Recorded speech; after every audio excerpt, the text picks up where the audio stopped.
दोस्तों, आज मैं आपको हाउस से रिलेटेड वर्ड्स के नेम हिंदी और इंग्लिश में बताऊंगा। तो चलिए शुरू करते हैं। आज का पहला वर्ड है ये।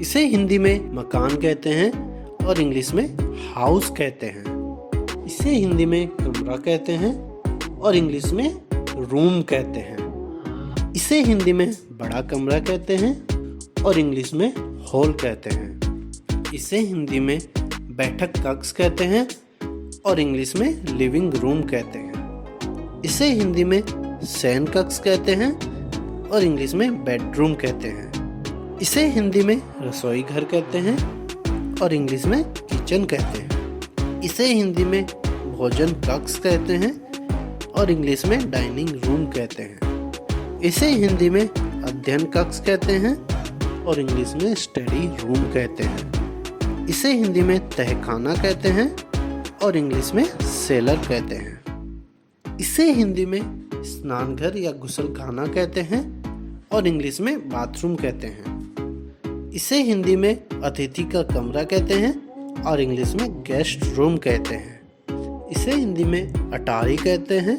और इंग्लिश में एटिक कहते हैं। इसे हिंदी में भंडार कक्ष कहते हैं और इंग्लिश में स्टोर रूम कहते हैं। इसे हिंदी में गैराज कहते हैं और इंग्लिश में गैराज ही कहते हैं। इसे हिंदी में बगीचा कहते हैं और इंग्लिश में इसे गार्डन कहते हैं। इसे हिंदी में आंगन कहते हैं और इंग्लिश में कोर्ट यार्ड कहते हैं। इसे हिंदी में पीछे का हिस्सा कहते हैं और इंग्लिश में बैकयार्ड कहते हैं। इसे हिंदी में आगे का हिस्सा कहते हैं और इंग्लिश में फ्रंट यार्ड कहते हैं। इसे हिंदी में बाहरी छत कहते हैं और इंग्लिश में रूफ कहते हैं। इसे हिंदी में भीतरी छत कहते हैं और इंग्लिश में सीलिंग कहते हैं। इसे हिंदी में छत कहते हैं और इंग्लिश में टेरेस कहते हैं। इसे हिंदी में बरामदा कहते हैं और इंग्लिश में पोर्च कहते हैं। इसे हिंदी में गलियारा कहते हैं और इंग्लिश में कॉरिडोर कहते हैं। इसे हिंदी में छज्जा कहते हैं और इंग्लिश में बालकनी कहते हैं। इसे हिंदी में चौखट या दहलीज कहते हैं और इंग्लिश में थ्रेशहोल्ड कहते हैं। इसे हिंदी में दीवार या दीवाल कहते हैं और इंग्लिश में वॉल कहते हैं। इसे हिंदी में फर्श कहते हैं और इंग्लिश में फ्लोर कहते हैं। इसे हिंदी में सीढ़ियाँ या जीना कहते हैं और इंग्लिश में स्टेयर्स कहते हैं। इसे हिंदी में रेलिंग वाला जीना कहते हैं और इंग्लिश में स्टेयर केस कहते हैं। इसे हिंदी में रेलिंग कहते हैं और इंग्लिश में हैंड रेल कहते हैं। इसे हिंदी में जंगला या कटघरा कहते हैं और इंग्लिश में बैलुस्ट्रेड कहते हैं। इसे हिंदी में झरना या फव्वारा कहते हैं और इंग्लिश में फाउंटेन कहते हैं।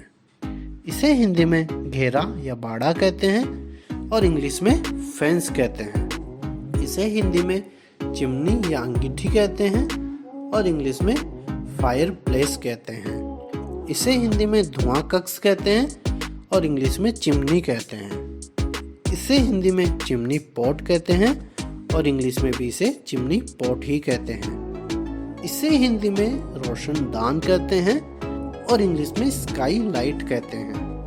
इसे हिंदी में फैन लाइट कहते हैं और इंग्लिश में भी इसे फैन लाइट ही कहते हैं। इसे हिंदी में खिड़की कहते हैं और इंग्लिश में इसे विंडो कहते हैं। इसे हिंदी में खिड़की का शीशा कहते हैं और इंग्लिश में इसे विंडो पैन कहते हैं। इसे हिंदी में ईंट कहते हैं और इंग्लिश में ब्रिक कहते हैं। इसे हिंदी में नाली कहते हैं और इंग्लिश में ड्रेन कहते हैं। इसे हिंदी में जल निकासी पाइप या प्रनाला कहते हैं और इंग्लिश में ड्रेन पाइप कहते हैं। इसे हिंदी में दरवाजा कहते हैं और इंग्लिश में डोर कहते हैं। इसे हिंदी में दरवाजे की चौखट कहते हैं और इंग्लिश में डोर फ्रेम कहते हैं। इसे हिंदी में झरोखा कहते हैं और इंग्लिश में स्पाई होल या पीप होल कहते हैं। इसे हिंदी में पत्र पात्र कहते हैं और इंग्लिश में लेटर बॉक्स कहते हैं। इसे हिंदी में तिकोना कहते हैं और इंग्लिश में गेबल कहते हैं। इसे हिंदी में ओल्ती कहते हैं और इंग्लिश में यूज कहते हैं। इसे हिंदी में खिड़की कहते हैं और इंग्लिश में डोरमर विंडो कहते हैं। इसे हिंदी में ताक कहते हैं और इंग्लिश में सेल्फ कहते हैं। इसे हिंदी में गुंबद कहते हैं और इंग्लिश में डोम कहते हैं। तो दोस्तों, इस वीडियो में मैंने आपको हाउस रिलेटेड वर्ड्स के नेम हिंदी और इंग्लिश में बताए हैं। अगर आपको वीडियो पसंद आया तो वीडियो को लाइक करें और हमारे चैनल प्रीमेंट को सब्सक्राइब करके नोटिफिकेशन बेल ऑन कर लीजिएगा। Finally, thank you for watching the video.